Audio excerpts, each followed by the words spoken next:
kabar Bapak Ibu semua? Selamat untuk kembali bertemu dalam sesi kita yang kedua.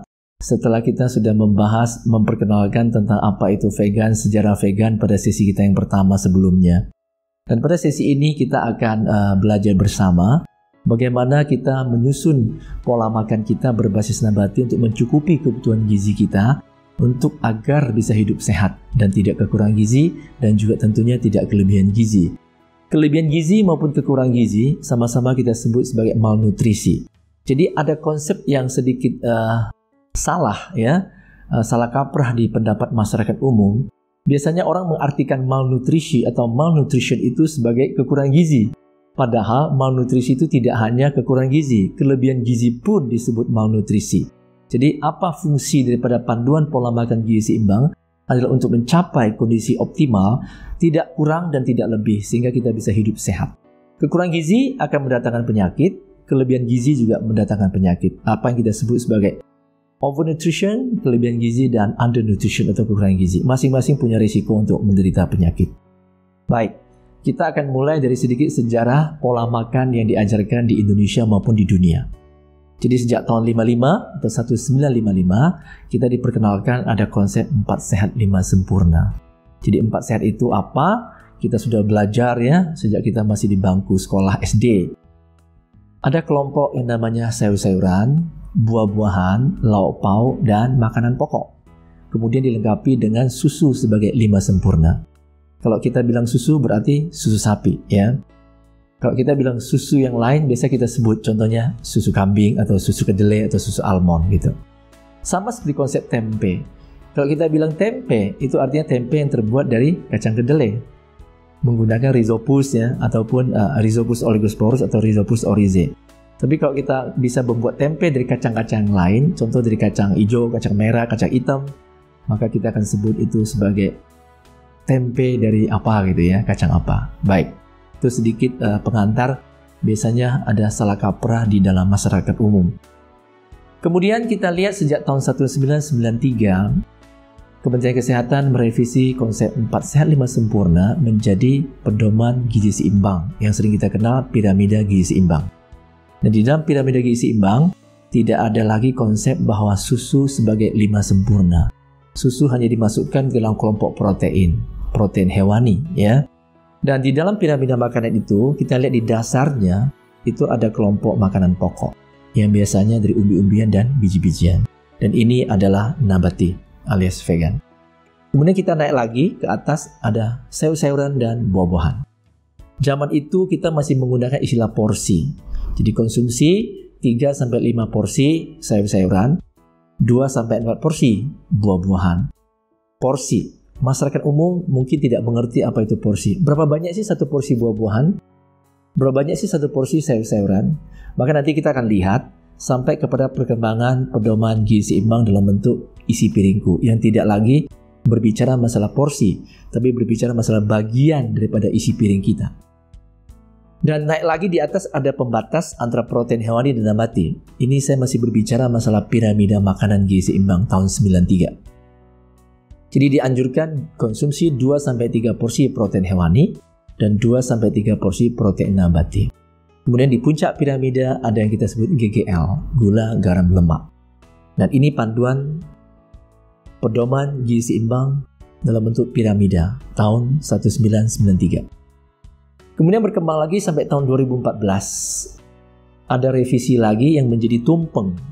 Nah, yang menarik di tumpeng gizi seimbang ini adalah di bagian bawah tetap sama, itu konsumsi makanan pokok. Kemudian di atas ada sayur-sayuran dan buah-buahan. Dan di kelompok protein atau lauk pauk, dia tidak ada lagi pembatas seperti pada piramida makanan tahun 93. Di mana ada garis pembatas antara protein hewani dan nabati sebagai lauk pauk. Dan tadi saya sudah sebutkan, di situ dianjurkan konsumsi 2-3 porsi protein nabati atau lauk pauk nabati dan 2-3 porsi protein atau lauk pauk hewani. Tetapi pada tumpeng gizi seimbang, di kelompok atau di kamar, saya sering istilahnya kamar, di kamarnya protein atau lauk pauk, itu hanya disebutkan 2-4 porsi protein. Tidak dibedakan lagi atau bahkan tidak ada garis pembatas divider antara protein hewani dan nabati. Dan di atas puncak piramida tetap GGL, gula, garam, lemak yang kita sering kenal dengan 415. Jadi 4 sendok makan gula, itu total dalam sehari ya, bukan sekali makan. Termasuk snack dan segala macam yang kita makan. 1 sendok teh garam, ingat baik-baik, garam tuh hitungannya 1 sendok teh, teaspoon, bukan sendok makan atau tablespoon, seperti pada gula. Dan 5 sendok lemak atau minyak, ya, itu sendok makan. Jadi begitu panduan pada tahun 2014 dalam bentuk tumpeng gizi seimbang. Dan pada tahun 2017 direvisi lagi ataupun diperkenalkan oleh pemerintah, terutama dalam dari Departemen atau Kementerian Kesehatan, istilahnya isi piringku. Di Amerika kita mengenal ada istilah my plate, ya, yang artinya kira-kira juga kalau kita terjemahkan isi piringku. Nah, di isi piringku ini menjadi lebih mudah untuk diikuti, dipahami oleh masyarakat awam. Katakanlah yang tidak mengerti gizi atau istilah-istilah dalam gizi dan kesehatan. Jadi piring itu sepertiga dari isi piring diisi dengan makanan pokok. Sekali lagi, makanan pokok itu biji-bijian, umbi-umbian, dan tidak wajib makan nasi. Kita bisa substitusi nasi dengan makanan pokok lain, sumber karbohidrat kompleks yang lain, yang menjadi sumber tenaga utama di dalam tubuh kita. Di sumber tenaga utama dalam tubuh kita bukan protein, bukan lemak, tapi karbohidrat. Ya, karbohidrat memang ada yang simple sugar, karbohidrat sederhana, tentu tidak sehat, dan ada karbohidrat kompleks yang sehat dan memang dibutuhkan oleh tubuh kita. Jadi di dalam isi piring kita yang sepertiga itu adalah makanan pokok. Kemudian sepertiga lagi adalah sayur-sayuran. Jadi makan sayur tidak cukup cuma 2 helai. Ya, tapi sepertiga isi piring kita. Sebaliknya tadi juga, makan makanan pokok, katakanlah nasi, bukan 1 piring full, apalagi pakai gunung, ya. Jadi cukup sepertiga. Tentunya ini adalah panduan umum untuk yang aktivitas fisiknya termasuk yang rendah lah atau sedang. Tentunya untuk yang aktivitas fisiknya kerjanya keras, ya tentu beda lagi, ya. Lalu kita lihat yang sepertiga isi piring kita itu sayur-sayuran, tidak wajib sayur mahal, ya. Kita bisa makan sayur apa saja, bisa saling substitusi, tapi sangat dianjurkan bervariasi. Lalu yang 1/6 kita isi dengan buah-buahan. Jadi makan buah bukan cuma 1 potong dadu, ya, tapi adalah 1/6 dari isi piring kita. Dan sebaiknya juga bervariasi. Dan tentunya tidak wajib makan buah import yang mahal. Buah lokal adalah sehat juga, gizinya juga bagus. Apalagi makan sesuai dengan musim, ya. Lalu sisa 1/6. Jadi kan 1/3 makanan pokok, 1/3 lauk pauk, sayur-sayuran. Tinggal 1/3 dibagi 2 jadi 1/6 buah-buahan, dan 1/6 lagi adalah lauk pauk. 1/6 lauk pauk ini tentu kita tahu ada lauk pauk hewani dan lauk pauk nabati. Kalau ini dibagi 2, hitungan matematisnya ya, tinggal 1/12. Kalau kita hitung Bapak Ibu, 1/12 itu kira-kira 8%. Jadi dari panduan isi piringku, kalau kita lihat total, itu 92% itu isinya nabati alias vegan atau plant-based. Seperti tadi saya bilang, 1/3 makanan pokok itu nabati, vegan, plant-based. 1/3 lagi sayur-sayuran, plant-based, vegan, nabati. 1/6 buah-buahan, juga plant-based, juga nabati, juga vegan. Dan 1/12-nya kita bagi tadi kan dari 1/6 lauk pauk. 1/12-nya itu nabati kan, lauk pauk nabati, juga nabati. Lalu 1/12-nya lagi hewani.